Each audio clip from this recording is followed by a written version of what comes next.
चचा गालिब का एक शेर है, जाहे पीने दो शराब मस्जिद में बैठकर, या वो जगह बता दो जहाँ खुदा नहीं है। चचा गालिब भी दिल्ली में रहते थे और जामा मस्जिद भी दिल्ली में है। आज के समय में जामा मस्जिद में अकेली लड़की का प्रवेश पर रोक लगा दी गई है। इसका कारण यह बताया गया है कि लड़कियां वहां बैठकर लड़कों से बातें करती है और टिकटॉक बनाती है और डांस करती है, जिससे लड़के तो लड़के वहां के नमाजियों का मेरा मतलब था ध्यान भटक जाता है। अरफा शेरवानी जी का इस पे कहना है कि अगर सजा देना है तो सिर्फ लड़कियों को क्यों, लड़कों को भी दिया जाए। वहीं आप तो ये सोच रहे होंगे कि राज्यपाल के दखल अंदाजी के बाद ये नियम तो वापस हो गया है, परंतु क्या आपको नहीं मालूम 3 तलाक पर भी कानून बन गया है? तो क्या 3 तलाक खत्म हो गया है?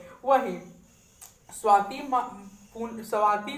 मालीवाल और तहसीन पूनावाला जैसे सेकुलर भी इस पे कुछ आवाजें उठा रहे हैं, जिससे हमें तो बड़ा आश्चर्य हो रहा है। आपको बता दे कि अब आप इस परिस्थिति में खुद को मौलाना के जगह रखिए। मैं मौलाना साहब से क्यों सहमत हूँ, ये बात सुनिए। अगर आप अपने आप को मौलाना साहब की जगह पे रखते हैं तो क्या होता है, वही सोचकर देख लीजिए। इससे मौलाना साहब का कहना है कि शायद मेरे गुप्त सूत्रों से, जो अज्ञात गुप्त सूत्र हैं, उनसे पता चला है कि इससे वहाँ के लोगों के जो लड़के हैं, एक हूर सामने आने से 72 हूरों के सामने का जो कंसेप्ट है वो फ्लॉप कर रहा है और उनका 72 हूरों से ध्यान शिफ्ट हो रहा है।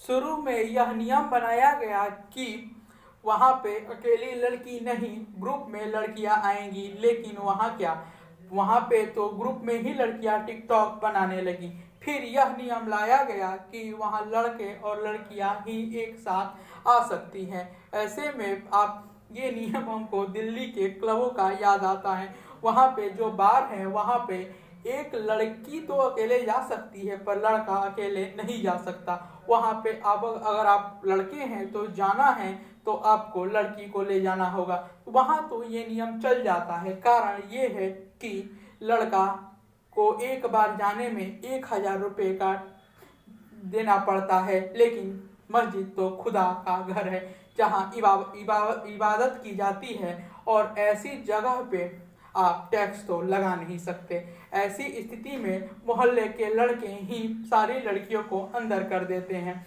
इससे बात ये होती है कि लड़के लड़की भी बात करने लगते हैं।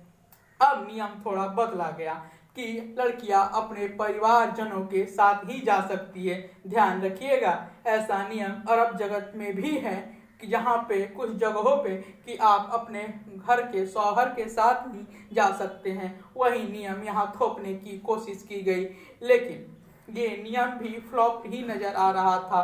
कारण साफ है, ज़्यादातर शादियाँ तो घरों में अपने आप में होती है, ऐसे में आपस में ही टिकटॉक बना लेते।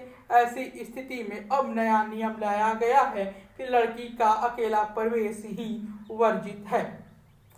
अब इस नियम के बाद भारत हिंदू मंदिर सबरीमाला के मंदिर में घुसने की लिए जाने वाली तथा महाराष्ट्र के मंदिरों में प्रवेश की लड़ाई लड़ने वाली तृप्ति देसाई जैसे चुप है।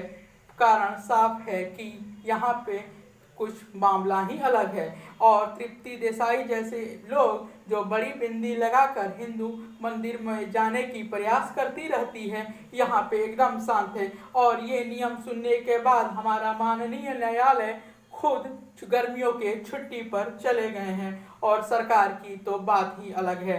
धन्यवाद दोस्तों, आगे जो भी होगा आपको बताया जाएगा।